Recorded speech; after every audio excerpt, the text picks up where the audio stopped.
Hello everyone. In this story we are going to talk about the case of the Watts family. Of course, murders always amaze and shock us. But in this case the story is about the children and the family, and it is a very sad and heartbreaking story. So let's meet the Watts family. They are Shannon, who is 34 years old, and her husband Christopher, who is 33, and their two daughters Bella, age 4, and Celeste, who is 3 years old. Shannon and Chris were both from North Carolina and met through Facebook, with mutual friends initially wanting to set them up, but Shannon declined the offer. Subsequently, when she hit a dark patch in her life, Chris was supportive of Shannon and their relationship went on to flourish. The couple moved to Frederick, Colorado, and it was there that they got married on November 3, 2012, determined to start a family despite all the difficulties. The thing is that during this period, Shannon was told that she would not be able to have children. She was diagnosed with lupus. It is an immune disease, but Chris said that he would always be there for her and persuaded her to accept his proposal. And despite her health problems, Shannon was still able to become a mother and had children. She was insanely happy, having, in her words, amazing, crazy, wild children whom she loved dearly. The Watts family of 4 was about to add another child because Shannon found out she was pregnant and it would be a boy, the first son, the heir in the Watts family. The woman was very excited about this news, and she knew that Chris had always dreamed of a son. So she was very happy that she could fulfill her husband's wish, that her family would expand, and that her daughters were also excited about the new member of the family. Shannon even chose a name for the baby. He will be called Nico. What else can be said about this family is that Shannon was very active on social media.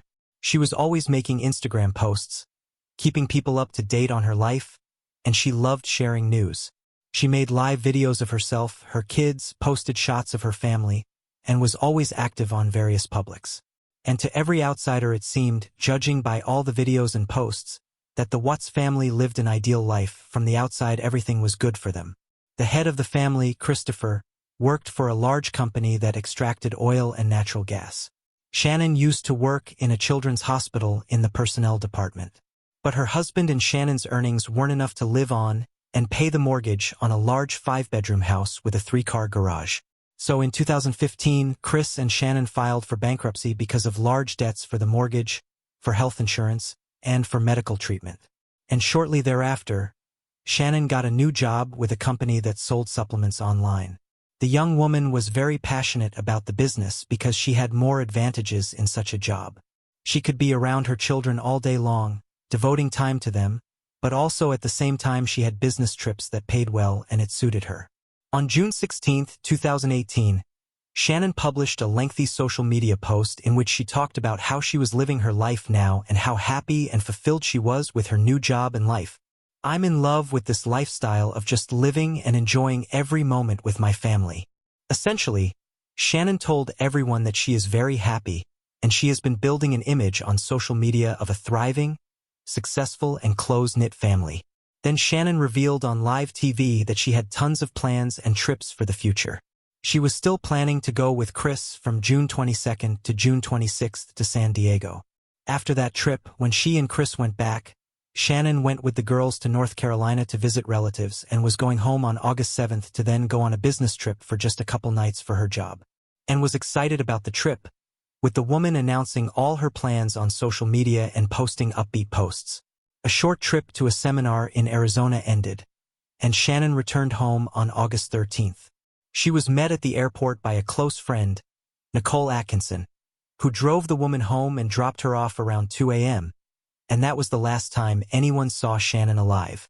Later, the friend said that Shannon looked very tired and exhausted, as if she hadn't had enough sleep lately, but she looked determined, like she was getting ready for something. Waiting for her at home was her husband Chris, with their 2 daughters.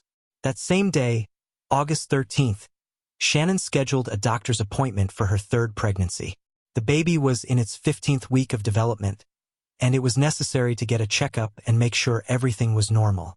But when the woman didn't show up for her 10 a.m. doctor's appointment and then missed a business meeting, Atkinson's friend became concerned because Shannon's phone wasn't answering and texts went unanswered. Still, Shannon treated the calls with a lot of responsibility because of her job and also because of her responsibility for her children who could get sick. so this silence seemed very strange to her friend. Nicole, after trying to call Shannon all day, decided to drive over to her house and find out what was wrong. Her friend's car was in the driveway, so Nicole went to the door and started ringing and greeting, but no one opened the door for her. Nicole then called Chris, who was at work, and the police station. The police officer who arrived at 1:40 p.m. also started calling and greeting, but all was unsuccessful. He contacted Chris and asked him to come over to come in and inspect the house. When Chris arrived, the official went into the house with him and made sure no one was in the premises. Shannon's cell phone was found on the couch, between the cushions. Her purse was found in the kitchen along with her wallet and keys, and a suitcase of belongings was near the stairs. All of Shannon's personal items that might be needed if she went anywhere were in the house, including the girl's medication. Shannon's car was in place and no one had removed the baby seats. Only Shannon and her daughters were missing. In cases where a missing person case is being investigated and that person was in a relationship, the first thing to ask the partner or spouse and significant other is if they have noticed anything strange, if they know anything. When was the last time he or she saw each other? Was there a fight? This case was no different, and Chris had to answer such questions. He told police that Shannon arrived around 2 a.m., and he informed her that he wanted a divorce.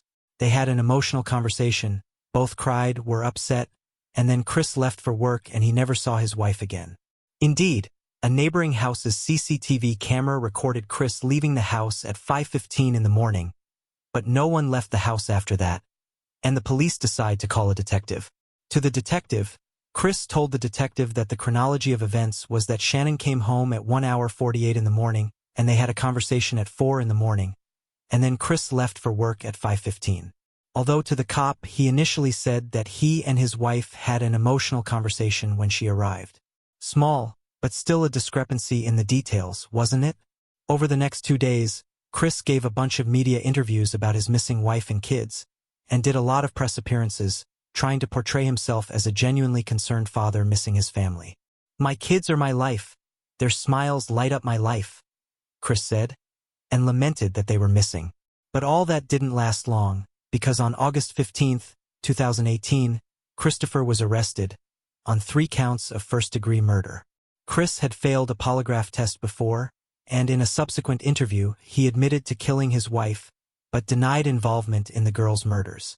Investigators attached a neighbor's camera footage that covered the area in front of that neighbor's house, part of the driveway and part of the OTS family's yard. That footage clearly shows Chris packing something large and heavy, wrapped in a sheet, into his car in the early morning hours of August 13th, at 5:30 in the morning.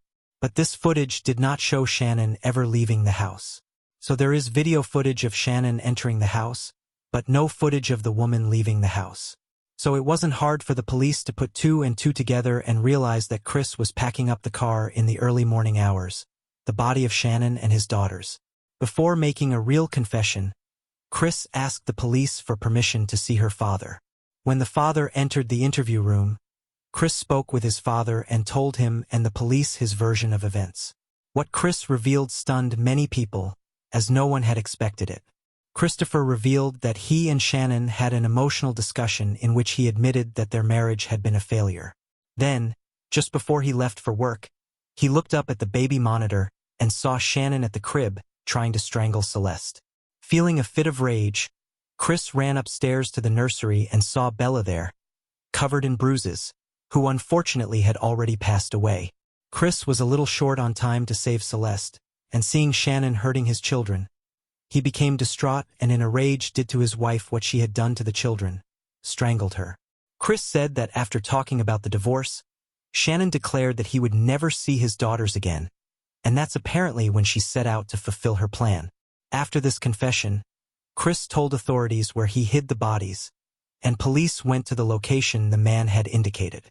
It turned out that he had taken the bodies practically to his place of employment, where the oil tanks were located. Shannon was buried in a shallow grave about 40 miles from home. The girls Chris had stuffed into the crude oil storage tanks were found not far from their mother, and the black liquid completely covered their bodies. Chris reported that the family's demise was due to the fact that they, Shannon, had actually been living each their own lives lately, paying a lot of attention to the children but not paying attention to each other. But one interesting detail soon emerged in the case that made things appear in a very different way. Chris was having an affair with a woman named Nicole Kissinger. This affair began while Shannon and the girls were visiting with relatives in North Carolina for 5 or 6 weeks. Nicole was a contract worker for the company where Chris worked, and that's where they met. They immediately developed a relationship. The woman Chris told that he and his wife were in the midst of an amicable divorce and that he had 2 daughters, but kept quiet about the fact that his wife was expecting another child. Nicole later said that if she had known about it, there was no way she would have wasted her time on Chris. Despite the fact that their relationship had only recently started, it was progressing at a rapid pace and Nicole was already planning to marry Chris. And the day before Shannon and the girls went missing, she was looking for a wedding dress. And when the disappearance of Chris Watt's wife and children shook up the public, Nicole was the one who went to the police and told them about the affair with Chris. She reported that at the beginning of the relationship, she had been to the Watts family home twice. True, her visits were brief. Nicole also thinks that the motives for Chris's actions were financial problems. Chris's mistress also said that the night he was reported missing, she called him and heard that Chris was in bed and about to fall asleep, and he told his mistress that his wife was missing, most likely for the reason that she decided to leave him and secretly travel, taking the kids with her. Then Nicole thought it looked very strange, how Chris could sleep soundly given the circumstances. That's when Nicole realized that there was clearly something wrong here, and decided to tell the police everything, and subsequently cooperated with them. The authorities didn't believe that Nicole had nothing to do with the murder, but they couldn't prove anything. As it turned out in the future, the couple Watts actually had a disagreement and some cooling of feelings in recent months. That's why Shannon went on a long vacation with her children to rethink everything and give her husband time to think. However, despite all her cheerful posts on social networks, Shannon's correspondence with her husband makes it clear about their strained relationship. On August 5th, Shannon wrote to Chris, "I'm trying to give you space, but while you work and lead a bachelor life, I'm carrying our 3rd child. Fighting daily with our 2 kids and trying to work and make money. And you probably have a hard time texting. Love you, miss you. I keep looking at my phone and waiting for a call from you. Has it really been 8 years since we started dating and we already have 3 kids? I guess we need to talk." The letter from Shannon to Chris was long, but the gist of it is that she misses him. She loves him. They both need to work on their marriage. But if their thoughts aren't on the same page, it's worth working out. And if Chris doesn't love her, then she shouldn't have to live just because of the kids. But at the same time, she can't understand how one can fall out of love in the 5 weeks she's been away. The answer from Chris was that he's not just with her because of the kids. He loves Shannon. He just can't figure out what's going on in his head. And later, Shannon wrote to a friend that she and Chris have been through a lot of hardship and are no longer compatible, especially since Chris refused to go to couples counseling. During the investigation, it became clear to prosecutors that Chris wanted a new love. He wanted a new life and no longer wanted to carry the burden of marital worries in his relationship with his wife. He just wanted a fresh start. So much so that he started looking at buying a new apartment with Nicole.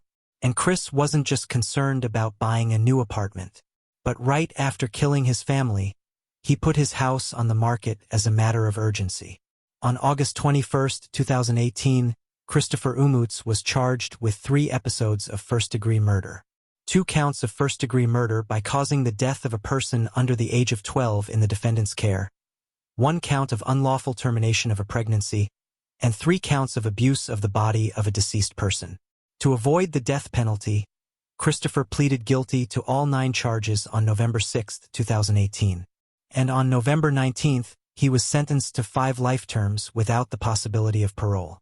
Additionally, Chris received 48 years for unlawful termination of a pregnancy and 36 years for abuse of the dead. 2 months after the verdict was announced, Chris revealed how things really happened. According to him, he hadn't loved Shannon for a long time, but he was hesitant to break up. Fearing that she would take the girls with her, Chris met Nicole at work. He was the first to talk to her, and he told her that he was already divorced by his wife and did not wear a ring. Shannon Chris strangled in the bedroom with his own hands after an argument. An autopsy showed that the woman died slowly, which means she tried to resist. At that moment, the older girl, Bella, entered the room and asked what was wrong. Chris replied that Mommy was sick and needed to rest. He then wrapped his wife's body in a sheet and carried it to the car. When the girls, frightened and uncomprehending, began to cry, Chris couldn't stand it and strangled them both. Celeste, with her own blanket, used her arms and heard her daughter's last words. Daddy didn't. She struggled to her last breath. And then Chris drove the bodies away from the house, to the oil field where he worked. He buried his wife and threw his daughter's bodies off an oil tanker. After his conviction, Christopher Watts was taken to state prison. But then, for security reasons, was transferred to a maximum security correctional facility, Wisconsin, where he will serve his prison sentence for the rest of his life. The sentencing judge called the murders the most inhumane and brutal crime of the thousands of cases he has investigated and seen. Shannon's father called Chris a heartless monster, and hopes that the souls he put to death will come before Chris' eyes at night. He also added that Chris deserves to rot in hell. Thanks for watching. I recommend checking out the other true crime stories as well. Click right now, and don't forget the bell and subscribe to my channel. See you soon.